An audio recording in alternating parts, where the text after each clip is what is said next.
Red at midnight. I died for 6 minutes in 2003. Heaven isn't what we think it is. With apologies to the religious, I feel my story must be shared. In 2003, when I was 15 years old, my heart stopped for 6 minutes. It happened on an ordinary afternoon, at the point in my daily routine when I walked home from the bus stop. In the 4 blocks between the corner where I hopped off the bus and my front door, I started to feel nauseous. It came on suddenly, without warning.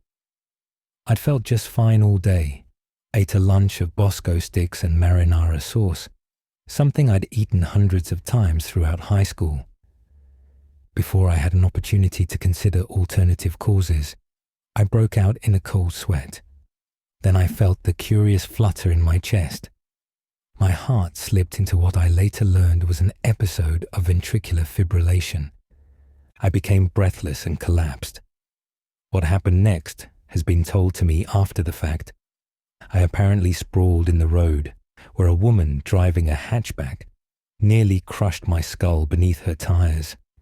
Instead, she screeched to a halt, tried to rouse me, then dialed emergency services when she failed to do so. EMS arrived to discover my heart had stopped beating. I was dead, technically. They transported my body to the hospital, and somewhere along the way managed to shock my ticker back to life. Thus began a harrowing, weeks-long journey through the American healthcare system that led eventually to an ablation, pacemaker, and mountains of debt my family's still dealing with. But my heart's all right, and thank fuck it is, because what I learned that day has taught me never to thank God for anything. Because for those 6 minutes, as my lifeless body traveled across the city accompanied by 2 paramedics working tirelessly to revive me, my soul transcended our world to visit the hereafter. During my visit, I learned things about our universe that I wish I hadn't. Perhaps in sharing my story, I might help our species prepare for what comes after we expire. It began with light, blinding, white, pervasive. It bathed me, calmed me. It was everything they tell you about. Beatific, welcoming, the stuff of spiritual experiences. I had the distinct feeling of ascent, like the light was lifting me skyward. I passed through several sets of gates, which my dizzied consciousness hardly registered.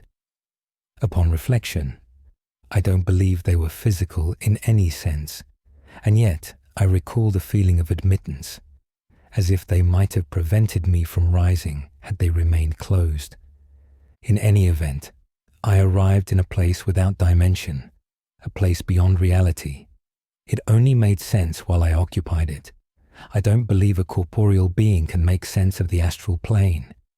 Something about its intangible existence defies translation. So what I came away with were more impressions than images. I was not alone. Several life forces enclosed me upon my arrival. At first, because of my Christian upbringing, I believed them to be angels. In my incorporeal form, I made the spiritually equivalent gesture of opening my arms, anticipating their embrace. Instead, I felt myself shackled by their powers, like a collared dog. Humiliation and terror came over me. These were not the ethereal beings I'd been led to believe await us. These were cruel, unsympathetic overlords by whom I was fettered. Why, I thought, my soul wailing like a petulant child. Something like laughter returned, but it was cold, mocking. Thoughts floated into my consciousness like birds winging in and out of sight. They delivered some horrifying truths about existence that I'll do my best to relay to you now. Our universe, like many others running parallel to it, contains a pittance of the total energy in existence. It is a farm used to produce souls, which only arise in the precise conditions found in our cosmos. When you hear scientists talk about the improbability of the existence of our Goldilocks universe, it's because they don't actually come into being spontaneously. They're designed. And the hands that craft them are not benevolent gods, but rapacious beings with little care for the creatures they create. Our ultimate purpose, I learned in the custody of the spirits that shackled me, was to ripen until we were ready to serve them on their higher plane.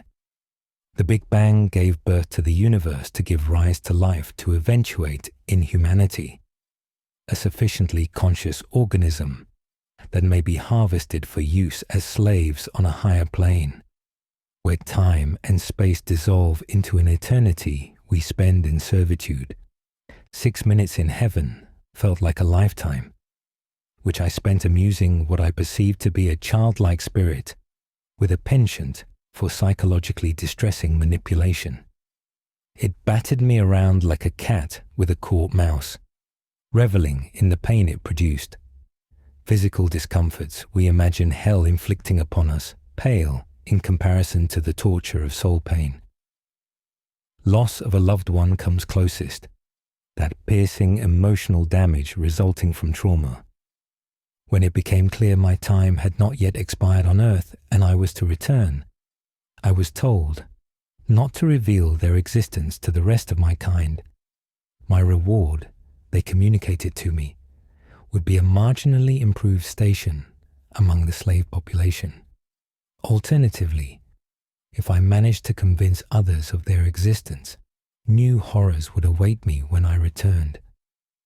I can't imagine anything worse than what I experienced, subsumed beneath an ineffable grief and torment. For weeks, I tried to explain to anyone who would listen what I experienced. Everyone told me I'd suffered a very serious and traumatic experience for a young man, that the event left scars on my psyche as well as my heart. I gave up trying to convince them. I slowly began to convince myself that what they'd told me was true. I'd simply imagined it, a death dream, as it were. The mind reckoning with its own imminent demise, trying to make sense of the experience. Then I met someone who claimed to have met God. This was a few years later, when the author of a non-fiction book recounting their near-death experience visited my hometown. I attended a reading and afterward confronted him about his tale. I looked him in the eye and asked if he really met God, something I'm sure he's dealt with hundreds of times. He smiled and nodded, assuring me that yes, God is real and is filled with love.